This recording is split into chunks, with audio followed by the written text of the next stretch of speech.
Hey everybody, welcome back to this very unique edition of Breaking Bread with Bjorn. Take a second, like and subscribe, it helps out a ton. When you bake a lot of bread like I do, you run into a scenario where you have some leftovers. Sometimes you don't get through a whole loaf of bread in the week, or you just have that heel or a couple slices. Now, you can throw that away, or you can repurpose it. And in some cases, I have chopped it up and made it into croutons. Sometimes you save it for like a nice dressing, or you can make an awesome bread pudding with it. And that's what I'm going to do today. In here, I've got a combination of, well, there's some of that Tang Zung milk bread I made a while back. Here is some cardamom buns, if you remember those. Some of my regular sourdough is right here. Let's see, yep. And then there's these weirder, darker croutons. What are those? A few weeks ago, my good buddy Dany McManis reached out and said, hey, I experimented, I made this loaf of bread.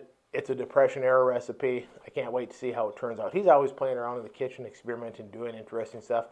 And this recipe was unique. It was a lot of peanut butter, flour, eggs, baking powder, no yeast. It was more akin to like a strange banana bread. It wasn't bad, but he did not particularly care for it. Brought it over for me to try and forgot it here. He texted me the next day and said, you know what, you go ahead and try the bread. We forgot to get to it last night. Then you can just throw it away. I don't want it back. I didn't care for it. And the light bulb went off over my head, and I realized I'm going to pull a little prank on him. So I chopped that loaf of bread up, added it in here, and I'm going to make all of this into a bread pudding and then serve him that banana bread, or pardon me, peanut butter bread, banana bread, that he did not like. It should be a pretty good one.